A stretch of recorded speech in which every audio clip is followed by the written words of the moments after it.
warahmatullahi wabarakatuh. Om Swastiastu, Namo Buddhaya, dan salam kebajikan bagi kita semua. Yang terhormat Bapak atau Ibu juri, perkenalkan, nama saya Alfi Nur Hidayati selaku pembicara pertama dari tim kontra. Mosi yang akan kami bahas adalah dalam situasi tertentu, kebohongan demi kebaikan, white lies, dibenarkan secara etis. Saya tidak setuju dengan mosi yang mengatakan bahwa kebohongan demi kebaikan dibenarkan secara etis, sebab sifat berbohong pada dasarnya merupakan perilaku yang tercela yang tidak dapat dibenarkan dalam bentuk apapun. Oleh sebab itu, hal ini dapat merusak kepercayaan, integritas, karena tidak dapat dibenarkan secara etis. Sebelum saya menjelaskan lebih jauh lagi, saya akan mendefinisikan apa itu kebohongan. Kebohongan merupakan perkataan atau perbuatan yang tidak sesuai dengan sebenarnya yang terjadi. Tim kami berpendapat bahwa jika kami mengizinkan orang lain atau diri kita sendiri untuk melakukan kebohongan, maka itu akan berdampak pada kedepannya. Sehingga jika kita berbohong, meskipun itu sekali ataupun sekecil apapun yang kita bohongi, itu akan berdampak negatif pula pada kedepannya. Ini membuka jalan bagi manusia untuk menyalahgunakan kepercayaan orang lain kepada diri kita sendiri. Mengapa demikian? Karena berbohong sudah mereka anggap sebagai hal yang biasa, dan orang tidak akan mengetahui kebohongan yang sudah kita lakukan. Padahal kenyataannya suatu saat kebohongan itu akan terbongkar pada saat yang tepat.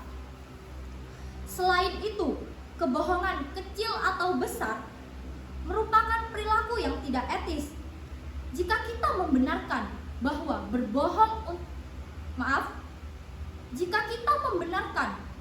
berbohong demi kebaikan merupakan hal yang baik, kita secara tidak langsung mengirimkan pesan bahwa kejujuran bukanlah nilai utama.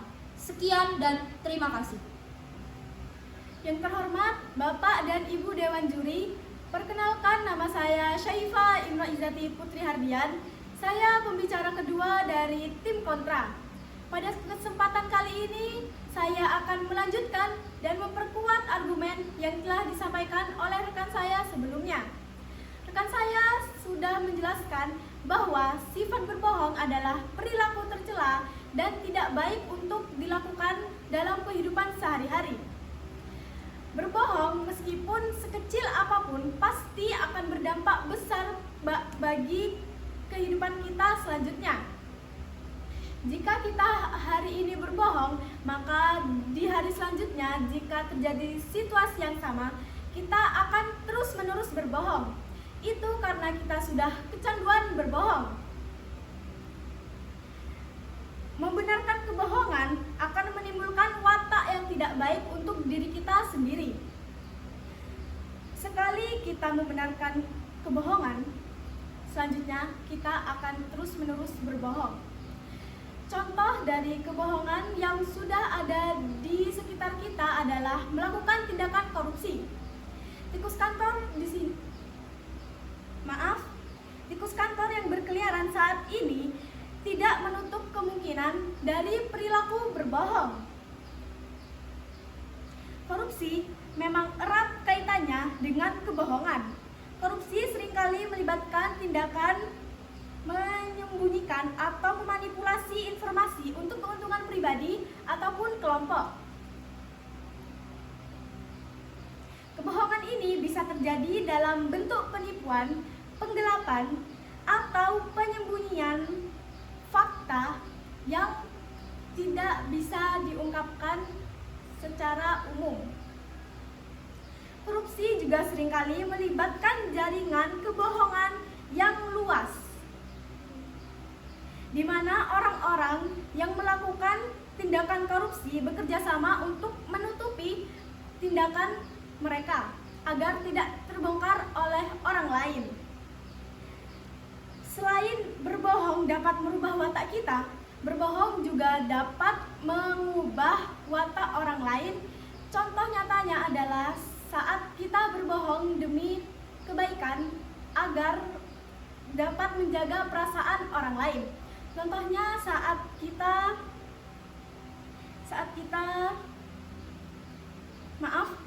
sehingga orang tersebut tidak introspeksi dan terlalu percaya diri, sehingga dia tidak mau mengubah dan memperbaiki dirinya sendiri. Selain itu, berbohong juga dapat merusak kepercayaan orang lain dan dapat merusak reputasi diri sendiri. Sekian, terima kasih.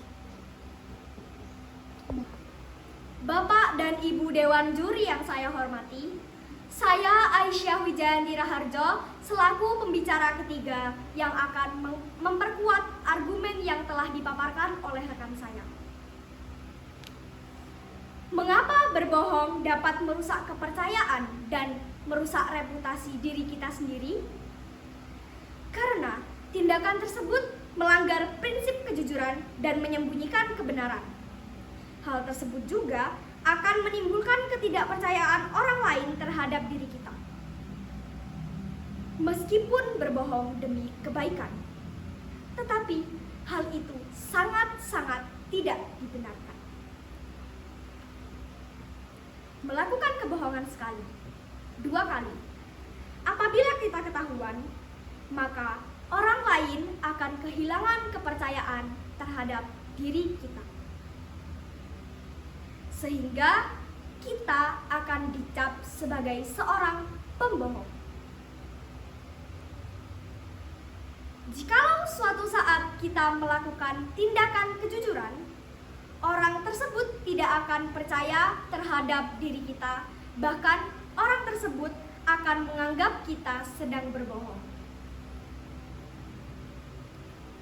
Kasus kebohongan demi kebaikan yang bisa kita lihat dari kisah Barbora Skrova, yang mana dia merupakan seorang penyandang kekurangan hormon yang menghambat pertumbuhannya, sehingga secara fisik ia terlihat seperti anak-anak. Namun Barbora sudah berusia 33 tahun. Barbora ini menyamar sebagai anak laki-laki dan mengubah namanya menjadi Adam untuk melindungi dirinya dari buronan polisi Norwegia. Dari kisah ini, kita bisa belajar bahwa kebohongan tidak bisa menyembunyikan kebenaran meskipun untuk kebaikan diri sendiri. Dan dari kasus tersebut, kita dapat belajar kejujuran tetap harus menjadi prioritas kita semua. Jika memungkinkan, lebih baik berterus terang meskipun itu sulit daripada berbohong, yang dimana kebohongan kita akan terkuak pada saat tertentu. Terima kasih. Wassalamualaikum warahmatullahi wabarakatuh.